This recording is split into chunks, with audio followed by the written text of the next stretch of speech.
Alors, nous sommes ici à Auvers, un petit village de moyenne montagne de la Haute-Loire. Et c'est un endroit emblématique dans l'affaire de la bête du Gévaudan. Ici vont se croiser tout un tas de personnalités relatives à l'affaire.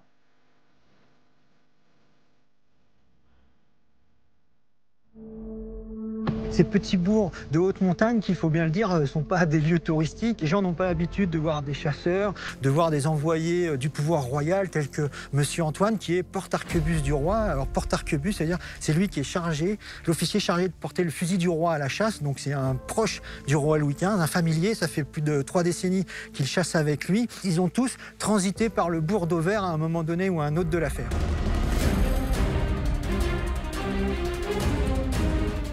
Elle connaît le terrain par cœur, elle connaît le relief et la topographie des lieux, et elle peut fondre sur ses victimes un peu à loisir. Le mode opératoire, si on peut dire, reprendre un terme plus technique moderne, c'est que l'animal va se jeter sur sa victime, il va essayer de la prendre à la gorge ou à la tête pour l'immobiliser rapidement. Et une fois qu'elle est immobilisée, il va soit commencer à la consommer sur place, soit essayer de la transporter dans un taillis. Et on retrouve parfois quelques ossailles et du sang, c'est ce que nous disent les archives, ou un corps vraiment martyrisé. Cette bête est très féroce et très redoutée parce qu'elle se cache. Elle bondit sur ses victimes comme par surprise. Mais tous les témoignages pour ça sont saisissants. 3 secondes avant, on la voyait pas. Et elle apparaît, elle bondit, elle tue, elle dévore. Malheureusement, on sait par les archives que de nombreuses personnes ont été dévorées vivantes, encore vivantes, et qu'on les a retrouvées à l'agonie avec de nombreuses parties du corps manquantes, etc.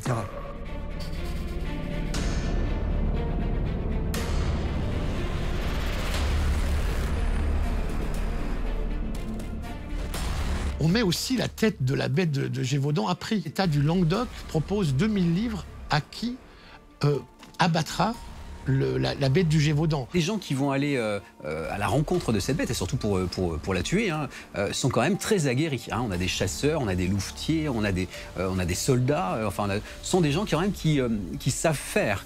Donc logiquement, ça aurait dû prendre quelques mois tout au plus pour pouvoir avoir la peau de cette bête.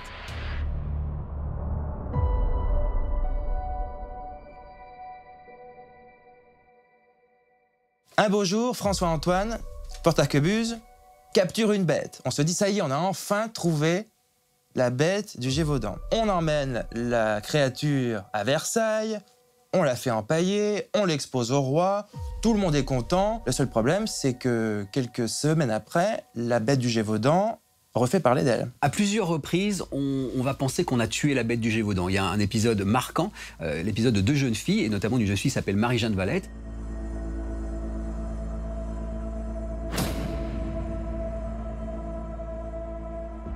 C'est une statue, un monument commémoratif qui est censé rappeler le combat épique de Marie-Jeanne Valette, qu'on a surnommée la pucelle du Gévaudan, et qui a affronté la bête du Gévaudan. Donc ce jour-là, Marie-Jeanne Valette et sa sœur cadette Thérèse rentraient de la paroisse. Une bête surgit devant elle. Évidemment, Marie-Jeanne Valette, comme beaucoup de gavots à l'époque, elle est équipée d'une pique, puisque la bête rôde depuis maintenant de nombreux mois. Et courageuse, la jeune servante qui n'a que 19 ans, elle va se mettre sans doute, on imagine, devant sa sœur cadette, elle va essayer de la protéger, elle va brandir sa pique, et l'animal, lui, qui n'a absolument pas peur, se jette sur elle.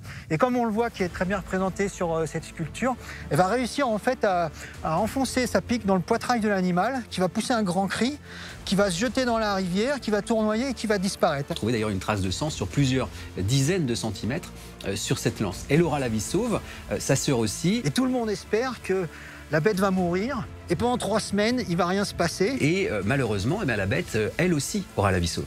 Et puis malheureusement, au début du mois de septembre, les attaques vont recommencer.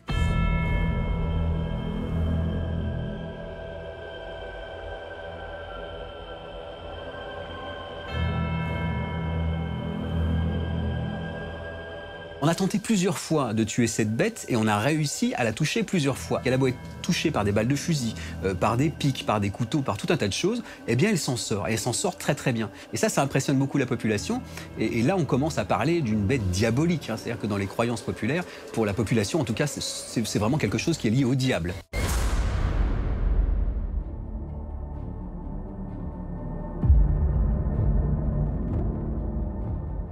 Il y a eu un cas où une jeune fille est décapitée. Et certaines fois, on ne retrouve pas la tête.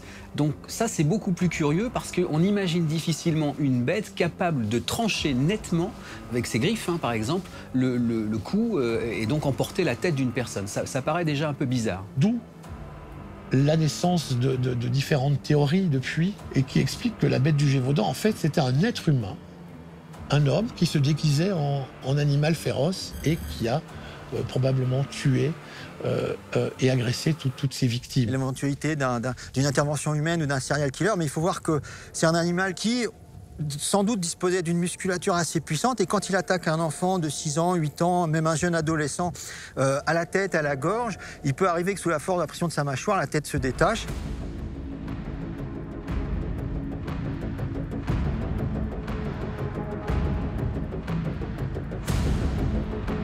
Alors Jean Chastel, effectivement, c'est un personnage qui a un fort caractère. Aujourd'hui, on dirait que c'est un dur à cuire.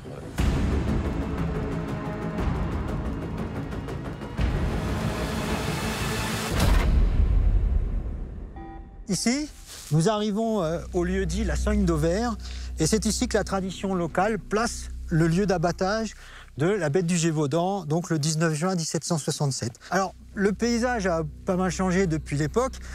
Toute la partie haute du massif n'était pas présente. Et c'est ici qu'avaient été placés les 12 tireurs. Vers 10 h du matin, les chiens lancent. Ça y est, ils ont levé quelque chose. Tout le monde espère que c'est la bête. Jean Chastel est là, en bordure de forêt, à la Sogne, dans ce marécage. Il attend, il a mis en joue Jean Chastel qui est posté comme ceci. Donc la tradition veut qu'il ait posé ses lunettes. Moi, je vais mettre les miennes pour me protéger des étincelles éventuelles. L'animal monte sur lui, il le repère, il n'a plus que quelques secondes pour épauler, viser l'animal et faire feu.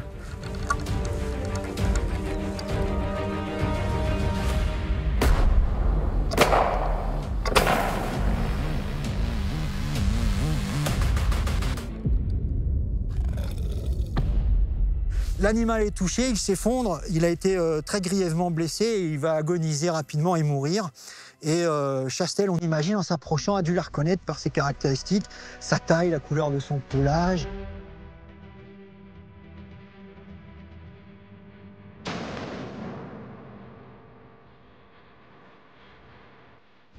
Jean Chastel qui tue la bête du Gévaudan, c'est trop beau pour être vrai. Donc évidemment, il y a toute une série de légendes qui ont été consacrées à Jean Chastel, dont on imagine qu'en fait, il était peut-être lui-même la bête. Il y a aussi une autre théorie concernant Jean Chastel, effectivement, où on dit que c'est lui qui aurait croisé des chiens, des loups, enfin on ne sait pas très bien, qui aurait croisé différentes espèces de canidés pour aboutir à cette bête terrifiante, quoi.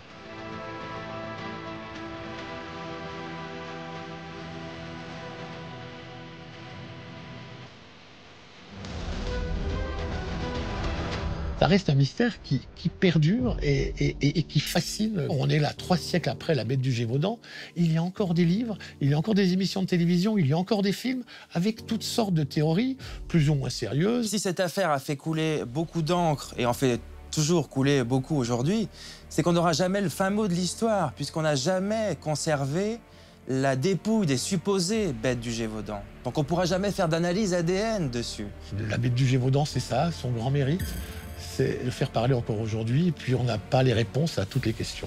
Donc il y aura toujours un doute.